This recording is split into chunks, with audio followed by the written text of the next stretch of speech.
customs. Swearing on the Bible. You understand that shit?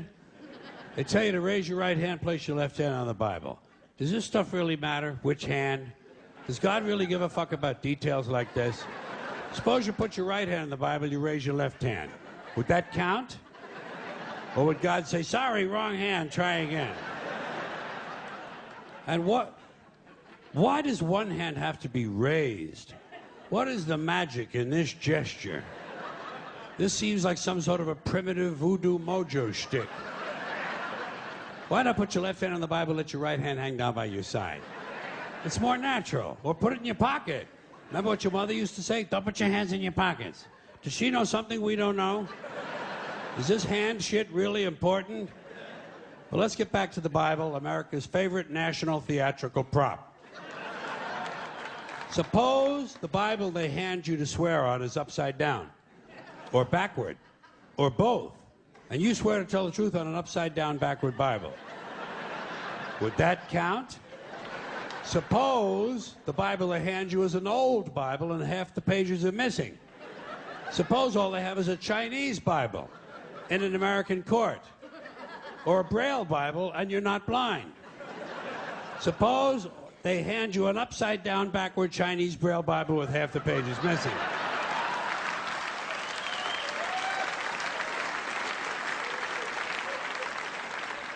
At what point does all of this stuff just break down and become just a lot of stupid shit that somebody made up? They fucking made it up, folks. It's make-believe. It's make-believe. Now, all right. Okay. Let's leave the Bible aside. We'll get back to the science fiction reading later. The more important question is, what is the big deal about swearing to God in the first place?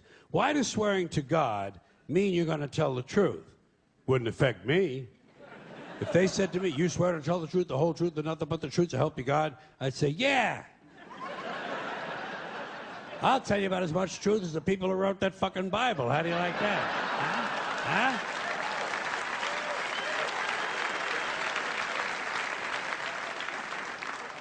Swearing on the Bible doesn't mean anything. It's kid. Swearing to God is kid stuff. Did you ever, remember when you were a kid?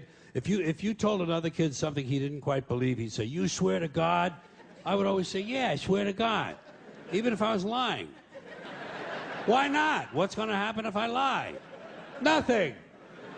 Nothing happens if you lie, unless you get caught, and that's a whole different story. Sometimes a kid would think he was being slick with me, and he'd say, "You swear on your mother's grave?" I'd say, "Yeah. Why not? First of all, my mother was alive. She didn't even have a grave. Second of all, even if she was dead, what's she going to do? Rise from the grave and come and haunt me? Come and haunt me? All because I told a lie to an 8-year-old? Get fucking real, will you?"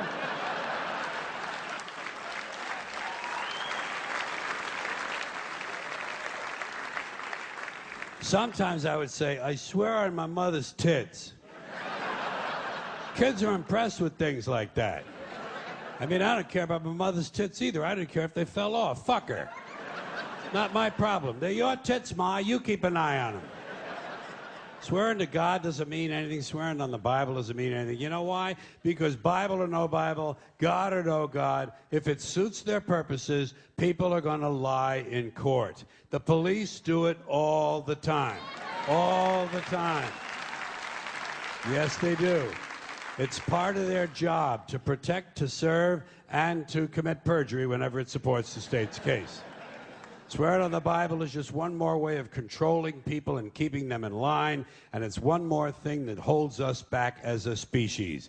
Here's one more item for you, the last in our civics book, rights. Boy, everyone in this country is always running around yammering about their fucking rights. I have a right, you have no right, we have a right, they don't have a right. Folks, I hate to spoil your fun, but there's no such thing as rights, okay? They're imaginary. We made them up, like the Boogeyman, the Three Little Pigs, Pinocchio, Mother Goose, shit like that. Rights are an idea. They're just imaginary. They're a cute idea. Cute. But that's all. Cute and fictional. But if you think you do have rights, let me ask you this. Where do they come from? People say, well, they come from God. They're God-given rights. Oh, fuck. Here we go again. Here we go again. The God excuse, the last refuge of a man with no answers and no argument. It came from God. Anything we can't describe must have come from God.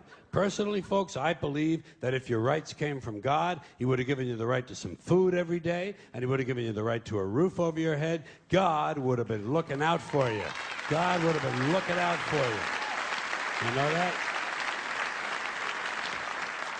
He wouldn't have been worried about making sure you have a gun so you can get drunk on Sunday night and kill your girlfriend's parents. But let's say it's true. Let's say God gave us these rights. Why would He give us a certain number of rights? The Bill of Rights in this country has 10 stipulations, okay? 10 rights. And apparently God was doing sloppy work that week because we've had to amend the Bill of Rights an additional 17 times. So God forgot a couple of things like slavery. Just fucking slipped His mind. But let's say God gave us the original 10. He gave the British 13. The British Bill of Rights has 13 stipulations. The Germans have 29. The Belgians have 25. The Swedish have only 6. And some people in the world have no rights at all. What kind of a fucking goddamn God-given deal is that? No rights at all? Why would God give different people in different countries different numbers of different rights? Boredom? Amusement? Bad arithmetic? Do we find out at long last, after all this time, that God is weak in math skills? Doesn't sound like divine planning to me. Sounds more like human planning. Sounds more like one group trying to control another group. In other words, business as usual in America. Now, if you think you do have rights, one last assignment for you. Next time you're at the computer, get on the internet, go to Wikipedia. When you get to Wikipedia, in the search field for Wikipedia, I want you to type in Japanese Americans 1942, and you'll find out all about your precious fucking rights, okay? All right. You know about it. You know about it. Yeah. In 1942, there were 110,000 Japanese American citizens in good standing, law-abiding people who were thrown into internment camps simply because their parents were born in the wrong country. That's all they did wrong. They had no right to a lawyer, no right to a fair trial, no right to a jury of their peers, no right to due process of any kind. The only right they had, right this way, into the internment camps. Just when these American citizens needed their rights the most, their government took them away. And rights aren't rights if someone can take them away. They're privileges. That's all we've ever had in this country is a bill of temporary privileges. And if you read the news even badly, you know that every year the list gets shorter and shorter and shorter. You see how sooner or later?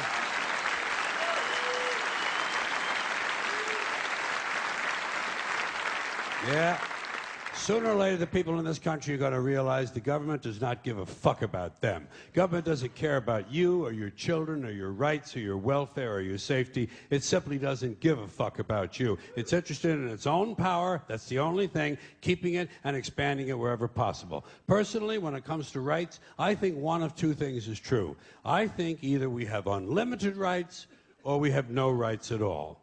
Personally, I lean toward unlimited rights. I feel, for instance, I have the right to do anything I please. But if I do something you don't like, I think you have the right to kill me. So where are you going to find a fairer fucking deal than that? So the next time some asshole says to you, I have a right to my opinion, you say, oh yeah? Well, I have a right to my opinion, and my opinion is you have no right to your opinion. Then shoot the fuck and walk away. Thank you.